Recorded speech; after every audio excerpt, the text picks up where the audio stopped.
सर्दियों के दिन थे। रानो चिड़िया के 5 अंडे थे। आज की सुबह चिड़िया के लिए खुशियों भरी थी, क्योंकि 5 अंडों से छोटे छोटे बच्चे जो बाहर निकल गए थे। कितने प्यारे हैं मेरे बच्चे, किसी की नजर न लग जाए, मैं कोयले से टीका लगा देती हूँ सबको। फिर मम्मा चिड़िया अपने 5 बच्चों को काला टीका लगाती है और उन्हें मीठे मीठे फल खिलाती है। कालू जी, मैंने अभी अभी देखा उस छोटी चिड़िया के अंडों से बच्चे निकल गए, एक भी नहीं मरा, 5 के 5 जिंदा हैं। गोरी, तुम छोटी चिड़िया के मासूम बच्चों को क्यों मारना चाहती हो? वो हमारा क्या नुकसान कर रहे हैं? कालू, आप नुकसान की बात करते हो, पहले वो मोटी चिड़िया क्या कम थी जो उसके अब 5 बच्चे भी हो गए। चिड़िया के परिवार के होते हुए हम तो भूखे मरेंगे। इस जंगल में कुछ भी नहीं मिलेगा खाने को, सब वो चिड़िया खा जाएगी। अरे, ये तो मैंने सोचा ही नहीं। मैं जाता हूँ, मैं अभी जाता हूँ चिड़िया के पास। ऐसे बातें कर कालू कौवा भागा भागा चिड़िया के पास जाता है। आए कालू भैया और देखें, आज मेरे अंडों से बच्चे निकले हैं, मैं तो बहुत खुश हूँ। चिड़िया, मैं पहले ही समझा रहा हूँ, जंगल में जितने भी पेड़ हैं सब हमारे हैं, तुम एक पेड़ के भी फल नहीं तोड़ोगी। लेकिन कालू भैया, जंगल तो सब पक्षियों का है, फिर आप मुझसे क्यों मना कर रहे हो? मैं अपने बच्चों का पेट कैसे भरूंगी? हाँ, सबका था। आज से पहले जंगल सबका था, लेकिन तुम्हारी तरह किसी के 5 बच्चे भी तो नहीं हैं। इसीलिए खबरदार, जो आसपास से कुछ भी खाया मैं बहुत पीटूंगा, तुझे भी और तेरे बच्चों को भी, कमजोर कहीं की। ऐसे धमकाकर कालू कौवा अपने घर चला जाता है। बेचारी भोली चिड़िया तो रो रही थी। चुप हो जाए मम्मा, आप रोए ना, वो बुरा कौवा चला गया। कालू जी, क्या सबक देकर आए हो छोटी चिड़िया को?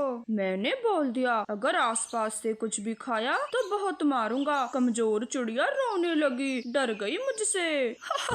ऐसे कालू गोरी तो बहुत खुश होते हैं। फिर दूसरे दिन मम्मा चिड़िया अपने बच्चों से बोलती है, मेरे बच्चों, मैं तुम सबके लिए दूर के जंगल से भोजन लेकर आती हूँ। हो सकता है मुझे आने में देर हो जाए, तुम रोना मत और घोंसले से कहीं मत जाना। ऐसे बोलकर मम्मा चिड़िया भोजन की तलाश में चली जाती है। बच्चे घोंसले में अकेले रह जाते हैं। कालू जी, छोटी चिड़िया के बच्चे घोंसले में अकेले बैठे हैं। लगता है चिड़िया दूर के जंगलों में भोजन लेने चली गई। जाती कैसे नहीं, मेरे डंडे से डर जो लगता है सबको। हाँ, बस कोई महान काम नहीं कर दिया आपने। मजा तो तब आता जब वो चिड़िया अपने बच्चों को लेकर यहाँ से भाग जाती। बच्चों को इंतजार करते करते सुबह से शाम हो जाती है। वो भूखे थे और उड़ना भी नहीं जानते थे।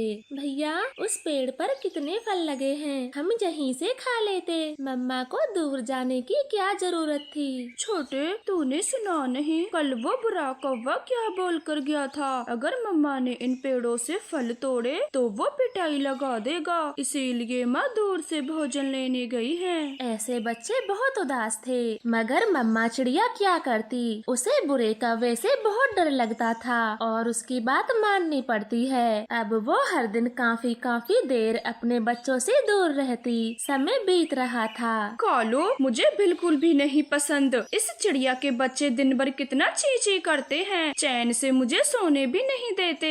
हाँ, ये बच्चे कुछ ज्यादा ही शोर मचाते हैं। मैं अभी जाता हूँ, इनका इलाज करके आता हूँ। कालू फिर से अपना मोटा डंडा उठाता है और चिड़िया के घोंसले में चला जाता है। चिड़िया, इस पेड़ पर मेरे मामा जी अपना घर बनाएंगे, इसीलिए अपना बोरी बिस्तरा उठाओ और निकलो जंगल से बाहर। कालू कौवे, आपके मामा जी किसी और पेड़ पर अपना घोंसला नहीं बना सकते, ये मेरा पेड़ है, मैंने बड़ी मुश्किल से बनाया था अपना घर, मैं कहीं नहीं जाऊंगी। मेरे मामा जी इसी पेड़ पर अपना घर बनाएंगे, वो जल्दी ही आते होंगे। तुम अपने बच्चों को लेकर भाग जाओ, वरना मुझे भगाना भी अच्छे से आता है। कालू कौवे, मैं अब तुमसे नहीं डरती, मैं नहीं जाऊंगी, बाहर बहुत ठंड है। मैं इतनी जल्दी अपने बच्चों के लिए नया घर नहीं बना सकती, मैं कहीं नहीं जाऊंगी। क्या कहा? मेरी बात नहीं मानेगी? मेरा नाम कालू कौवा है। अच्छे अच्छों को भगाया है मैंने इस जंगल से, फिर तुम तो ठहरी एक छोटी चिड़िया।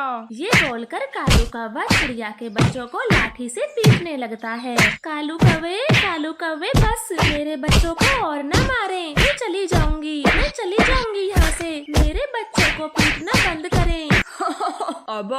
अब आई कल ठिकाने, या और लगाऊं डंडे की मार। चल अब भाग यहाँ से। चिड़िया दुखी मन से अपने बच्चों को साथ लेकर घर से चली जाती है। कालू कौवा हंसता हुआ अपनी पत्नी गोरी से बोलता है, भगा दिया मैंने उस चिड़िया के बच्चों को, भगा दिया। शाबाश मेरे सुंदर पति कालू कौवे। अब चिड़िया के घर में मैं अपनी सहेली को लाऊंगी, वो मुझे एक दिन के 50 चने देगी। अरे वाह गोरी जी, मुझे पहले क्यों नहीं बताया? ये तो और भी ज्यादा खुशी की बात है। रात के अंधेरे में सर्दी बढ़ती जा रही थी। चिड़िया खुले आसमान के नीचे अपने बच्चों के साथ कांप रही थी। हे भगवान, बच्चों को लेकर कहाँ जाऊँ? इस कड़ी सर्दी से कैसे बचाऊँ? आप ही मेरी मदद करें, कोई तो रास्ता दिखाएं, मेरी मदद करें, मेरे बच्चे मर जाएंगे।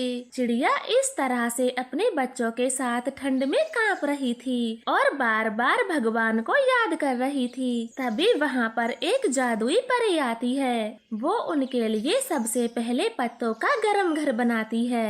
छोटी चिड़िया, ये जादुई पत्तों का घर है, इसमें तुमको ठंड नहीं लगेगी। अपने बच्चों को लेकर इस घर के अंदर जाओ। जादुई परी, आपका बहुत बहुत धन्यवाद। आपने मेरी मदद कर मुझ पर बहुत बड़ा एहसान किया है। मेरे बच्चों को मरने से बचा लिया, वरना ये सर्दी में मर जाते। फिर परी वहाँ से आसमान में चली जाती है। रानो चिड़िया अपने बच्चों के साथ खुशी खुशी सर्दी की रात बिताती है। ये कहानी एक जालिम सांप की है, जो किसी भी पक्षी के अंडे बड़ी आसानी से पी जाता और उस सांप का कोई कुछ भी नहीं कर पाता। इस बार मिट्ठू तोते की पत्नी ने एक अंडा दिया था। हरियाली, आप हर वक्त अंडे के पास रहें, वरना वो दुष्ट सांप हमारे अंडे को पी जाएगा। भतीजी, मुझे तो बहुत डर लगता है, बहुत डर लगता है। जैसे ही उस सांप को पता चलेगा, वो तुरंत ही आ जाएगा और हमारा अंडा भी पी जाएगा। हरियाली, हम इस अंडे के माता पिता हैं, तो कुछ दिन इसकी रक्षा नहीं कर सकते। बस एक बार अंडे से बच्चा आ जाए, फिर तो वो सांप भी कुछ नहीं कर पाएगा। भतीजी, मैं अंडे को पूरा पत्तों में ढक देती हूँ, अगर सांप आए भी तो उसे घोंसले में अंडा न दिखे। ऐसे वो तोते माता पिता अपने अंडे की सांप से रक्षा करते हैं, मगर सांप भी बड़ा होशियार था। उसे तो महक से ही पता चल जाता वो अंडा किस पेड़ पर है। अंडे की खुशबू, लगता है किसी पक्षी ने अंडा दिया है, मुझे जाना पड़ेगा। ऐसे सांप अपने बिल से बाहर आता है। वो अंडे को महक से पहचान लेता है और उसी पेड़ पर चला जाता है जिस पे हरियाली ने अंडा दिया था। उस समय मिट्ठू तोता भोजन लेने गया हुआ था और हरियाली घोंसले में बैठी बैठी सो चुकी थी। यहाँ तो अंडा नहीं है, लेकिन अंडे की खुशबू तो इसी घोंसले से आ रही है। मेरी नाक मुझे धोखा नहीं दे सकती। मैं अंडा ढूंढता हूँ, शायद तोते ने कहीं छुपा के रखा होगा। फिर सांप घोंसले के आजू बाजू फिरता है और उसे पत्तों में छिपा अंडा दिख जाता है। वो तो तुरंत ही अंडे को पीकर अपने बिल में चला जाता है। बड़े चातर होंगे ये छोटे पक्षी, अंडे को छुपाया मगर मुझसे नहीं बचा सकते। इस तरह से सांप अपने बिल में सो जाता है। थोड़ी देर बाद जब मिट्ठू तोता दाना लेकर आता है तो बोलता है, हरियाली, मैं दाना लेकर आ गया हूँ, एक बार मुझे पत्ते हटाकर थोड़ा सा अंडा दिखा दे, तभी मैं दाना खाऊंगा। हरियाली जैसे ही अपनी चोंच से पत्ता हटाती है तो वहाँ पर कोई अंडा नहीं था, सिर्फ अंडे का खोल था। हरियाली, अंडा कहाँ है? अंडा कहाँ है? भतीजी, मेरे सोने के बाद वही जालिम सांप आया होगा और हमारे अंडे को पी गया। मेरा अंडा। वो दोनों पति पत्नी अपने अंडे का दुख मनाते हैं। उनके रोने की आवाज से बाकी के पक्षी भी उनके पास आ जाते हैं। तोते हरियाली, आप दोनों चुप हो जाओ, उस बुरे सांप ने हमारे भी अंडे पिए हैं। एक दूसरे को देखकर ही संभलना होता है। पता नहीं ये सांप हमारे अंडे पीना कब बंद करेगा। मेरे पूरे अब तक 6 अंडे पी गया है ये मरा सांप, और हम पक्षी सांप को कुछ भी ना कर पाए। पहला अंडा था ये मेरा, जालम दुष्ट सांप पी गया। मेरी बद्दुआ से वो सांप बुरी मौत मरेगा। फिर बाकी के पक्षी तोते को समझाकर अपने अपने घोंसलों में चले जाते हैं। ऐसे ही दिन बीतते गए। गोरी कौवी ने दूसरी बार अंडा दिया था और वो दुष्ट सांप उसका अंडा भी पी जाता है। कालू, सांप हमारा अंडा भी पी गया। कितनी भी कोशिश कर ले हम, मगर अंडे को सांप से नहीं बचा सकेंगे। मैं उस सांप को जिंदा नहीं छोड़ूंगा। ऐसे तो वो हमारे किसी भी अंडे से बच्चे नहीं निकलने देगा। मैं जा रहा हूँ सांप को मारने। कालू रुक जाओ, तुम सांप को नहीं मार सकते, वो हमसे कई गुना ज्यादा ताकतवर है। कबूतर तो क्या करें, अपने अंडों को मरते हुए देखते रहें। अब मैं चुप नहीं बैठूंगा, मैं जा रहा हूँ सांप को मारने। ये बोलते हुए कालू कौवा तेजी से उड़ता है और सांप के बिल में चला जाता है। बाकी के पक्षी भी उसके पीछे पीछे आए थे। दुष्ट सांप छुप के हमारे अंडों को पीता है। दम है तो मुझसे लड़के दिखा। कालू कौवा हूँ मैं, आज तुझे मार के ही दम लूंगा।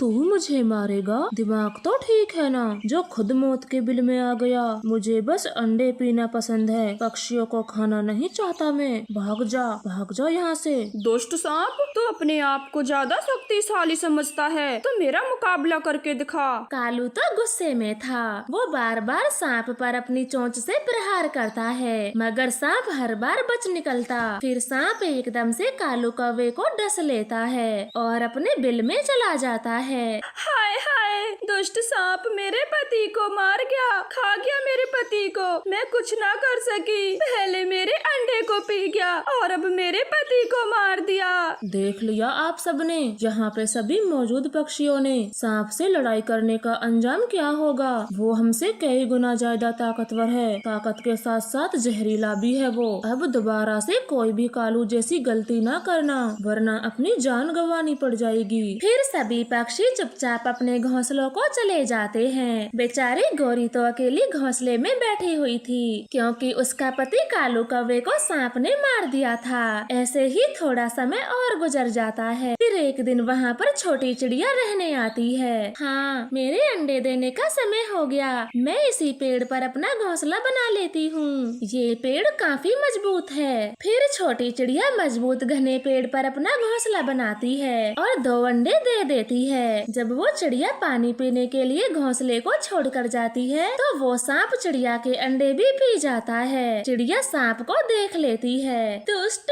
तूने मेरे अंडे पी लिए, मैं तुझे छोड़ूंगी नहीं छोड़ूंगी, तुझे जिंदा जला दूंगी, नहीं छोड़ूंगी तुझे।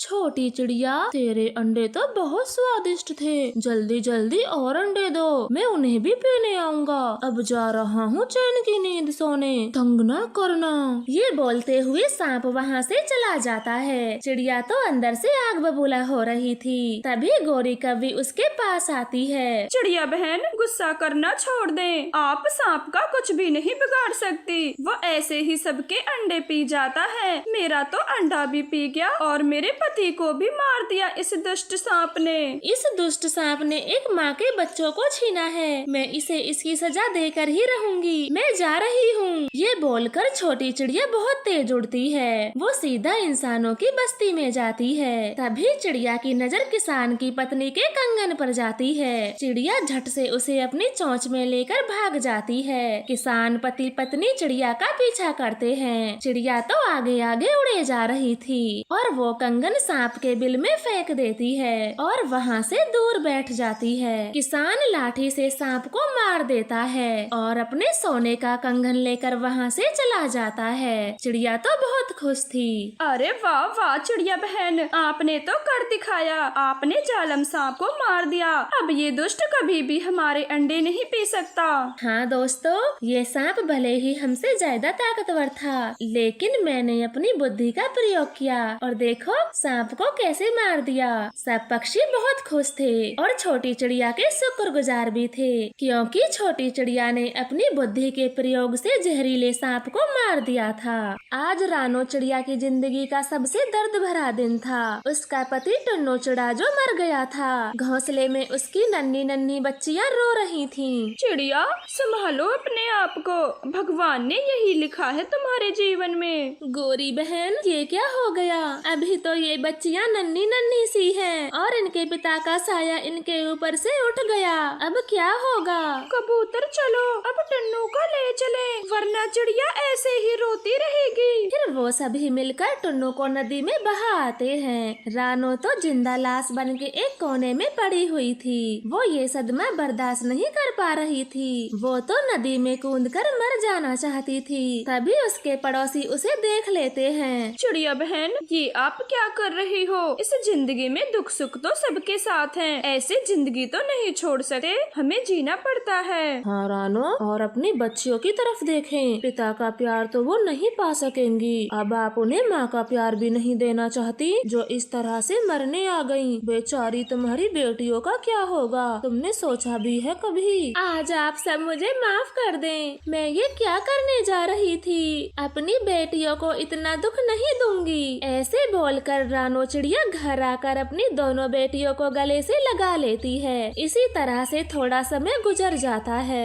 मुझे कोई काम धंधा ढूंढना होगा जिससे मेरी बेटियों का पालन पोषण हो सके। कालू भैया तो कुछ काम करते नहीं हैं। मैं मिट्ठू और कबूतर के पास जाती हूँ, शायद वो कहीं मुझे काम पर लगा दें। फिर रानो चिड़िया कबूतर के पास जाती है। कबूतर भैया, मुझे कोई काम करना है, तो आप मुझे कोई काम बताएं जिससे मैं पैसे कमा पाऊँ। चिड़िया बहन, मेरी तो ये छोटी सी किराने की दुकान है, इसी से मेरा गुजारा होता है, इसलिए मेरी नजर में तो कोई काम नहीं है जो मैं आपको दिला सकूं। कृपया मुझे माफ करें। कबूतर भैया, आप क्यों माफी मांगते हो? आप तो भले पक्षी हो। अब मैं चलती हूँ। चिड़िया बहन, अगर इस मुश्किल वक्त में पैसे देने की जरूरत हो तो बेझिझक आना। कबूतर से बातें कर रानो मिट्ठू कबूतर के घर आती है। चिड़िया बहन, मैं आपकी मदद जरूर करता, लेकिन मैं खुद मजदूरी करता हूँ। किसी दिन काम मिलता है तो किसी दिन नहीं मिलता। ठीक है मिट्टू भैया, अब मैं चलती हूँ, और मेरे लिए कोई काम हो तो जरूर बताना। चिड़िया उदास होकर वहाँ से भी चली जाती है। वो पूरा दिन यहाँ वहाँ काम की तलाश कर रही थी और हार थक के अपने घर आती है। और तभी चील कर्जदार रानो के घर आता है। देखो रानो, मैं अब और नहीं रुकूंगा, मुझे मेरे पैसे चाहिए। पिछले 8 महीनों से तुमने किराए का 1 रुपया नहीं दिया। चील भैया, थोड़ी मोहलत दे दें, मैं फिर आपका सारा किराया चुका दूंगी। कान खोल के सुन लो चिड़िया, मैं बस 15 दिन की मोहलत दे रहा हूँ। अगर मुझे मेरे पैसे नहीं दिए तो मैं अपना घर खाली करा लूंगा। इतने दिन में किसी के लिए नहीं रुकता, अब बहुत हो गया। ये धमकी देकर मकान का मालिक वहाँ से चला जाता है। मम्मा मम्मा, मेरे पास ये 20 रुपए हैं, आप ये अंकल को दे देना, फिर वो हमें घर से नहीं निकालेंगे और हम यहीं पर रहेंगे। मेरी बेटी, ये रुपये बहुत कम है और घर का किराया पूरा 1000 है, लेकिन तुम चिंता मत करो, मैं पूरे पैसे दे दूंगी और हम यहीं पर रहेंगे, कहीं नहीं जाएंगे। ऐसे मम्मा चिड़िया अपनी बेटियों को तो समझा देती है, मगर खुद बहुत चिंता में थी। फिर अगले दिन वो काम की तलाश में चली जाती है। रास्ते में रानो को अपनी सहेली मिल जाती है, जो कि ऑटो रिक्शा चला रही थी। अरे रानो सहेली, तुम कैसी हो? आओ मेरे रिक्शा में बैठ जाओ, आगे छोड़ दूंगी। नहीं नहीं गुलाबो, मुझे पास में ही जाना है, मैं पैदल ही चली जाऊंगी। अरे रानो, तुम पैसे मत देना, रास्ते में थोड़ा बातें भी कर लेंगे, अब जल्दी बैठ भी जाओ। फिर रानो चिड़िया ऑटो रिक्शा में बैठ जाती है। वो दोनों सहेलियाँ आपस में बातें करती हैं और और रानो अपनी सारी कहानी गुलाबो को बता देती है। गुलाबो, मुझे पैसों की सख्त जरूरत है और काम की भी। क्या तू मुझे ऑटो रिक्शा का काम दिलवा देगी? हाँ हाँ रानो, क्यों नहीं। बहुत दुख हुआ मुझे सुन के, मगर अब तुम चिंता मत करो। मैं अपने मालिक से कहकर तुझे भी ऑटो रिक्शा का काम दिला दूंगी। फिर रानो की सहेली उसे भी अपने ऑटो मालिक के पास ले जाती है और एक रिक्शा चलाने को दिला देती है। देखो देखो चिड़िया, रात को 8 बजे से पहले पहले रिक्शा और पैसे दोनों घर में होने चाहिए, और अच्छे से ऑटो चलाना, कहीं खरोच न लग जाए। रानो चिड़िया बहुत समझदार थी। वो रिक्शा चलाना कुछ ही दिन में सीख जाती है। बैठे बैठे पूर्व जाने वाले पक्षी जल्दी बैठे। फिर रानो का रिक्शा पक्षियों से भर जाता है। वो ऑटो रिक्शा लेकर चली जाती है। शाम को रानो की कमाई अच्छी होती है। वो पूरी ईमानदारी से रिक्शा चलाती। मकान का किराया भी वो कुछ ही दिनों में दे देती है। गुलाबो बहन, मैं आपका धन्यवाद कैसे करूं? आपने मेरी बहुत मदद की। बस बस रानो, ये सब तो तेरी मेहनत और अच्छाई का फल है, जो तेरा नाम काम इतना अच्छा चलता है। इस तरह से चिड़िया की जिंदगी में फिर से खुशियाँ आ जाती हैं। वो बहुत जल्द ही खुद का ऑटो रिक्शा भी खरीद लेती है। फिर एक दिन रानो के ऑटो में 2 बदमाश कौवे बैठ जाते हैं। जल्दी करें छोटी चिड़िया, जल्दी करें, हमें पूर्व वाले जंगल ले चलें। फिर रानो अपना ऑटो रिक्शा स्टार्ट करती है और पूर्व वाले रास्ते पर मोड़ लेती है। अरे देखो, ये चिड़िया कितनी खूबसूरत है। हाँ बिल्लू, और इसका पति भी कई महीनों पहले मर गया है। ऐसे बातें करते हुए वो बदमाश बीच में ही रिक्शा रुकवा लेते हैं और रानो चिड़िया से बदतमीजी करते हैं। अरे चिड़िया रानी, तुम हमारे साथ चलो, ये रिक्शा तो हम चला लेंगे। आपको शर्म नहीं आती जो अकेली पक्षी को छेड़ते हो? शर्म तो तुझे आनी चाहिए, जो इतनी सुंदर होके भी ये ऑटो रिक्शा चलाती है। वो बदमाश ऐसे रानो को परेशान कर रहे थे। तभी एक बड़ी गाड़ी से एक चिड़ा पक्षी उतरता है और दोनों कौवों की खूब पिटाई करता है। वो तो मार खा के वहाँ से भाग जाते हैं। आप ठीक तो हो ना? और ऐसे बदमाशों को ऑटो में बिठाती ही क्यों हो? आपका बहुत बहुत धन्यवाद, जो इन बुरे बदमाशों से मेरी जान बचाई। ये ऑटो रिक्शा आप क्यों चलाती हो? घर में कोई और नहीं है? नहीं, मेरे पति नहीं हैं। वो कुछ महीनों पहले मर गए। मेरी 2 नन्ही नन्ही बच्चियां हैं। मैं उनकी खातिर ये ऑटो रिक्शा चलाती हूँ। मगर आप बड़े पक्षी ये बात नहीं समझ पाएंगे। रानो के मुंह से ये बात सुनकर चिड़ा तो चुप सा हो जाता है और कहता है, ये गाड़ी मेरी नहीं है, मैं तो बस एक ड्राइवर हूँ। फिर रानो अपना ऑटो चलाकर वहाँ से चली जाती है। उस चिड़े पक्षी को तो रानो अच्छी लगने लगी थी। वो अक्सर रानो से मिलने के लिए उसके ऑटो में बैठा करता। एक दिन वो अपनी माँ को लेकर रानो के घर आता है और रानो से शादी की बात करता है। रानो बेटी, मेरा बेटा बहुत भोला है और उसकी पत्नी बहुत चालाक थी। उसे छोड़ के भाग गई। अब वो तुम्हें पसंद करने लगा है और तेरी बेटियों को भी अपनाना चाहता है। इसलिए सोच समझ कर जवाब देना। हमें तुम्हारी हाँ का इंतजार रहेगा। नहीं माँ जी, आप जाइए यहाँ से। मैं दूसरी शादी नहीं करूँगी। रानो चिड़िया, थोड़ा सोच ले। मुझे ये चिड़े पक्षी ईमानदार दिखाई देते हैं। तेरी बेटियों को पिता का साया भी मिल जाएगा और दादी माँ का प्यार भी। हाँ रानो जी, मैं आपकी बेटियों का अपनी जान से भी ज्यादा ख्याल रखूंगा और आपको ऑटो भी नहीं चलाने दूंगा। फिर रानो चिड़िया उस चिड़े से शादी कर लेती है। सच में मोनू चिड़ा और उसकी माँ बहुत अच्छे पक्षी थे। वो रानो और उसकी बेटियों से खूब प्यार करते हैं और वो सब मिलकर खुशियों भरा जीवन फिर से बिताने लगते हैं। आपका धन्यवाद।